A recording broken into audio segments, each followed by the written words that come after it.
हरे कृष्णा। हमारी previous class में हमने सब्सटेंस का हॉट और कोल्ड के वेदर के अकॉर्डिंग कैसे डिफरेंस होता है वार्म वाटर, नॉर्मल वाटर और कोल्ड वाटर में, वो हमने पढ़ा।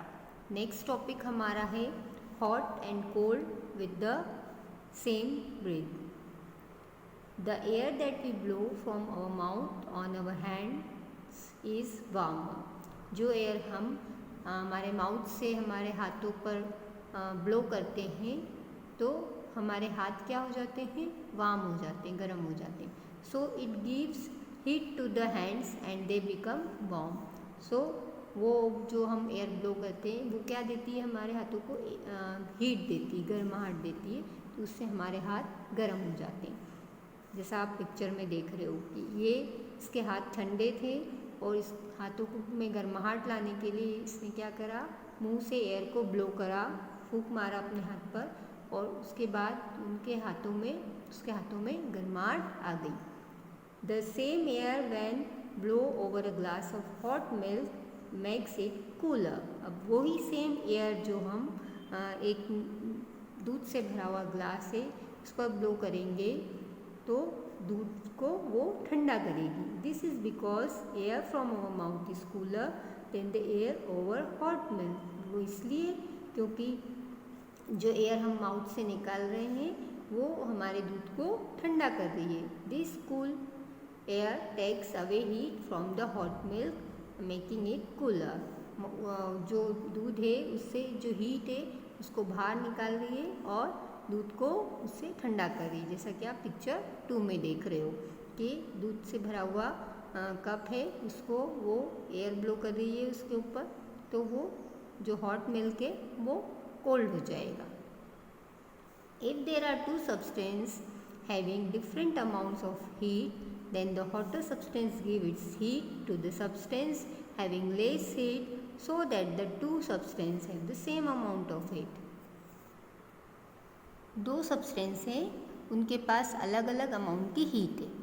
हॉटर सब्सटेंस जो है वो अपनी गर्मी दूसरे वाले सब्सटेंस को दे देगा जिसके पास लेस हीट है एज़ कम्पेयर टू द, ताकि जिसके पास सेम अमाउंट की हीट है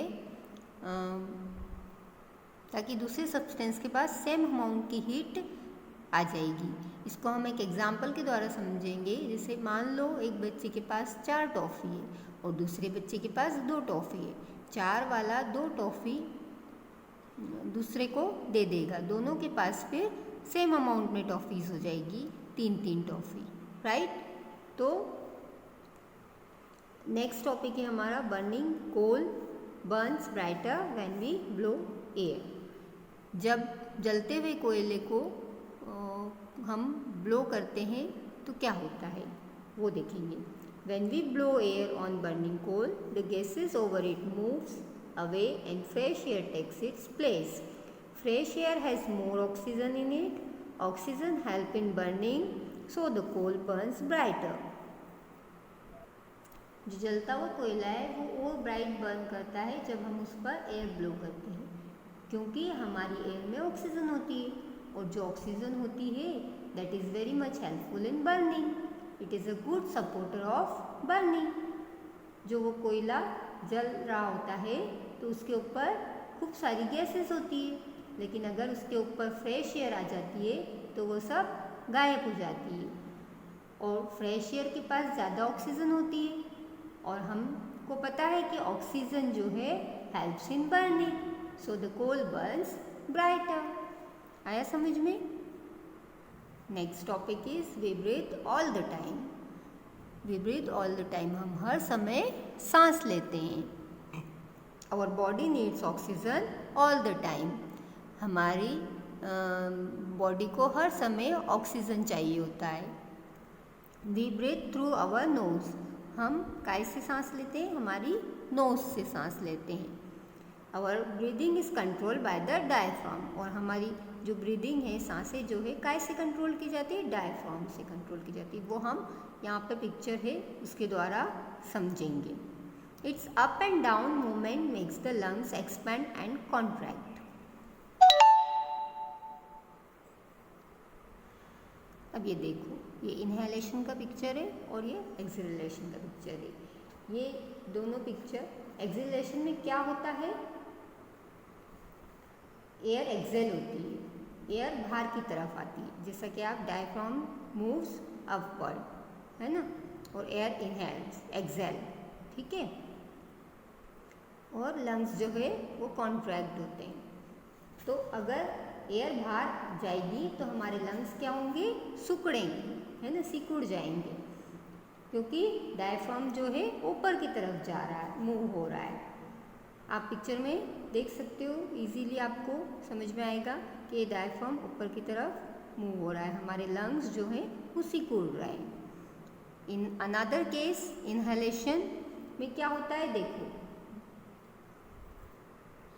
अब same in the case of inhalation, इसमें हवा अंदर की तरफ जा रही है और डायफ्राम जो है मूव्स कर रहा है डाउन, नीचे की तरफ मूव कर रहा है, और जो हमारे लंग्स हैं वो एक्सपैंड हो रहे हैं, फूल रहे हैं, है ना, because air is coming inside, क्योंकि एयर अंदर की तरफ जा रही है। When the lungs expand, air from the nose goes to the lungs through the windpipe and bronchi. In the lungs, air goes to alveoli or the air sacs. Every time we breathe in or inhale, we take in air rich in oxygen. हमारी knows से जब air lungs की तरफ जाती है तो वो wind pipe के थ्रू और ब्रोंकी के थ्रू जाती है। ये बहुत ही इम्पॉर्टेंट बात है कि जो एयर हम अंदर की तरफ इनहेल करते हैं वो रिच इन ऑक्सीजन होती है, उसके और उसमें बहुत ऑक्सीजन होती है और very less amount of carbon dioxide होता है। Oxygen is taken up by the blood from the alveoli. When the lungs contract, we breathe out or inhale. Extra air in the lungs comes out during this process. ये मैंने आपको पहले ही बता दिया है कि जब हम सांस लेते हैं तब हमारे लंग्स सिकुड़ते हैं और जो एक्स्ट्रा एयर हमारे लंग्स में जाती है वो बाहर आ जाती है। इस प्रोसेस में जो एयर हम लेते हैं, जो हमारे ऑक्सीजन में अंदर ले रहे हैं, वो हमारी एनर्जी को प्रोड्यूस करने में हेल्प करती है। The air that we breathe out has less oxygen and more carbon dioxide in it. मैंने बताया ही आपको कि लेस ऑक्सीजन होती है और मोर कार्बन डाइऑक्साइड होती है।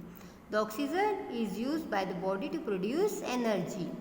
Carbon dioxide form in this process is breathe out. Some amount of water vapour also come out when we exhale. कुछ अमाउंट ऑफ वाटर वेपर भी इसमें होता है जब हम एयर एक्सेल करते हैं, तो वो हम एक्टिविटी के द्वारा पढ़ेंगे आगे। जैसा कि आप ये पिक्चर में देख रहे हो कि air that we breathe out contains water vapour. मैंने बताया आपको कि एयर जो हम ब्रीथ करते हैं उसके अंदर पानी की मात्रा होती है, कंटेंट वाटर वेपर होता है उसके अंदर। You can see this by blowing air on a glass. आप कैसे देख सकते हो उसको कि एक एयर को जब ग्लास के ऊपर ब्लो करते हैं, हम फूंक मारते हैं तो इट बिकम्स क्लाउडी, तो हमारे ग्लास क्या हो जाता है, क्लाउडी हो जाता है। As the water vapour condense into fine water droplets on the cold surface of the glass. जो ग्लास का सरफेस है उस पर वाटर ड्रॉपलेट्स आ जाती है, पानी की बूंदें दिखने लग जाती है, तो यही होता है वाटर वेपर हमें ग्लास पर दिखने लग जाता है।